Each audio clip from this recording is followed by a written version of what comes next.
हाल है इस्तेकाम party panel आ रहा जिला जी इंशाअल्लाह ताला जिवें अगे भी तुहानू हर वारी इंटरव्यू जिक्र करीदा कि बिल्कुल पूरे जिले का पैनल आएगा तो ये कुछ दोस्त उसनों ओपनली डिनाई भी करनगे जिहड़ी कि अज भी एक तुसां सुनिया होगा मेरे तो सवाल भी तुसां कीता उस बारे जिवें तुसीं वेखोगे कि शेड्यूल अनाउंस हो जाएगा इलैक्शन का उवें तुहानू एक पूरा मजबूत पैनल सिर्फ पैनल नहीं होएगा ऐसा पैनल होएगा कि रात दी नींदरां हराम हो जाएंगे सारे इंशाअल्लाह ताला। जिस तरह सबका जिहड़ियां पार्टियां ने वादे करते हैं लेकिन पूरे नहीं होंगे क्या जिहड़े अलीम खान साहब या जहांगीर साहब वादे कर रहे हैं हर जगह जिथे जाते हैं क्या वो पूरे होने की उम्मीद है कि आवाम उम्मीद रखन? देखो उम्मीद तो बिल्कुल रखनी चाहिए अगर नहीं कोई करेगा तो आज तक अगे मैं कहना आज की सियासत बड़ी वो टाइप की हो गई है लोग बड़े समझदार ने तो वो भी फारग हो जाएंगे जो बाकी जमात फारग हुई है अगर अपनी कमिटमेंट कोई भी सियासतदान बेशक लोकल लैवल से नैशनल लैवल से अगर अपनी कमिटमेंट पूरी नहीं करता तो उनका ऑब्वियसली उनका रिजल्ट जो पॉलिटिक्स उनकी कोई जगह नहीं और मैंने बड़ी उम्मीद है कि इंशाअल्लाह गल्लां पूरियां होणगियां। अच्छा अगे तुसीं एक टनोर कीता है ते साडे कोल ज्यादा इलाकाई मसला जिहड़ा ना दरिया चनाब ते कटाओ दा है देहातां दे विच वो अजकल मौजूद चल भी रहा है ते अगे भी तुसीं कोशिशां कीतियां ने क्या उहदे वास्ते कोई करोगे? देखो मैं बड़ी बार इस चीज नूं ऑन रिकॉर्ड है तुहाडे मुनीर साहब कांजू साहब बैठे ने मैं गल की लेकिन आज तक मेरी इस गल का जवाब किसी भी सियासी मुखालिफ नहीं दिता। अगर तुहाडे इस पिंड दी अखराज वास्ते मैं अपनी जेबों पैसे ना लाया हूं इस गल ते रिकॉर्ड और मैं पूरी कोशिश की थी कि ना सरकारी थोड़े पैसे ऐड करके तो मैं इसमें तोड़ दरिया तक नाला लाया। अगर उस सीवरेज का मसला डकिया गया वाया नून लीग मुकामी ने भी डकिया ते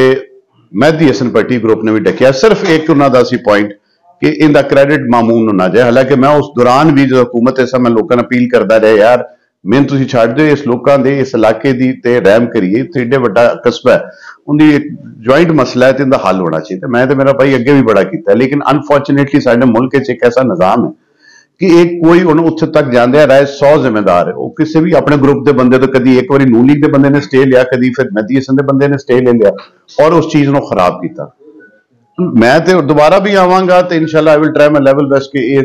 मेन मसला है और मेजर मसला है और इनका हल होना भी जरूरी है लेकिन मेरे तो सिर्फ एक पॉइंट है कि मैं मेरी कोशिश है शक हो मैं मंजूरी ना कराई हो भी गल करो स्टेज इन्ना लै उन्होंने तो जरूर पूछो कि उन्हें की किया क्यों डकिया पुराने जलालपुरे जिस साहब ने उसने डकी रखा उसका केड़ी पार्टी ना तलक है तो पता मुनीर साहब नून लीग ना तलक है और वो अगर उसने डकी रखा उसने ये ना निकलन दिता तो यानी कि उसनों नून लीग के वड्डियां दी आशीर्वाद हासिल सी मुकामी जलालपुर की तो यह कसूर उन्होंने और उन्होंने ओनरशिप लैनी चाहिए वो अपने पिंड की नहीं लै सकते तो ना बाहर की किसी की लैनी हो गया ना साडे शहर दा एक दरियाई कटाव के बारे में पूछा दरियाई कटाव के बारे में मैं तुहानू दस करांगा कि उदों असां अपनी हुकूमत तकरीबन उत्तों लैके ना जी छन्नी कुल्ले तो तोड़ साढ़े महमूदपुर की कदा तक काफ़ी ज़्यादा कटाव का मसला सी जिन्हें अपनी हुकूमत असी 8 कुछ स्टड जोड़े ने आखिरी स्टड फिरोकियां तक असी बनवा सके वो इलाका महफूज है लेकिन चाह चौरा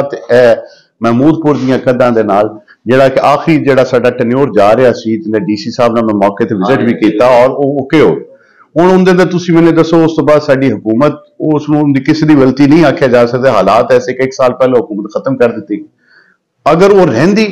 तो मेरी जी कमिटमेंट मैं उत्थे दरिया से जाके डीसी साहब ने की सी ना पूरी होंगी तो मेरे से सवाल करना बनता है लेकिन मैं बहरल समझना कि वो खास तौर पर जो दरिया की बेल्ट तो 2-4 पिंड ने उन्होंने बहुत ज्यादा ज्यादती और उन्होंने बहुत ज्यादा एक अजीब जहा सलूक किया गया पिछले काफी सालों तो यह काम तो मेरे ख्याल काफी साल पहलों ही हो जाने चाहिए सन लेकिन इस इलाके के जेडे भी कोई पुराने सियासतदान गुजरे ने उन्हें कभी उन्होंने महरूमिया विखी ते मैं तो पूरी कोशिश की और अगों भी मेरा प्रायोरिटी होएगा कि जो भी तरीका बने और एक सिर्फ निरी ये नहीं तो याद होएगा कि जिसले जो परवेज लाई CM बने सन तो मैं उन्होंने को इस ब्रिज मंजूर कराया हुण वो हुकूमत ही 2-3 महीने की रही 2-3 महीने ना तो ब्रिज उनकी पूरा लीगल प्रोसीजर होंगे हो के ब्रिज बनना करना उनकी फिजिबिलिटी बननी एक पूरा लंबा प्रोसीजर से उनके ना मेरा कसूर है ना किसी का लेकिन मैं अपनी कोशिश पूरी की थी तो अगों भी इंशाल्लाह करा। असल है ना तुसी ਤੁਸੀਂ ਇੱਕ ਨਵੇਂ ਸਿਆਸਤ ਦੇ ਵਿੱਚ ਨਵੇਂ ਐਂਟਰ ਹੋਏ ਹੋ ਜ਼ਿਲ੍ਹਾ ਅਬਦਾਬਾਦ ਦੇ ਵਿੱਚ, ਤੁਹਾਡੇ ਤੋਂ ਜ਼ਿਆਦਾ ਉਮੀਦਾਂ ਨੇ ਆਵਾਮ ਨੂੰ।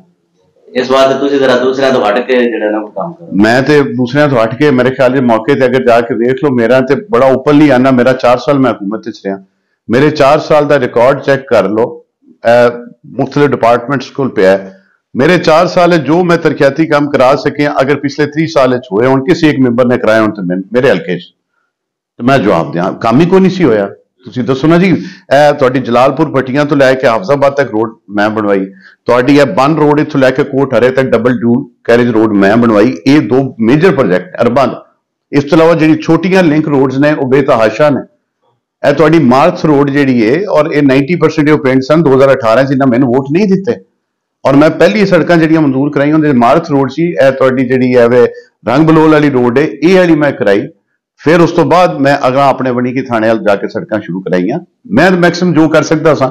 ਆਪਣੀ ਡੋਮੇਨ ਵਿੱਚ ਰਹਿ ਕੇ ਮੈਂ ਕੀਤਾ, ਔਰ ਅੱਗੋਂ ਵੀ ਇਨਸ਼ਾਅੱਲਾ ਤਾਲਾ ਮੈਨੂੰ ਉਮੀਦ ਹੈ ਕਿ ਮੈਂ ਕਰਾਂ। ਮਿਹਰਬਾਨੀ। ਬਹੁਤ ਸ਼ੁਕਰੀਆ।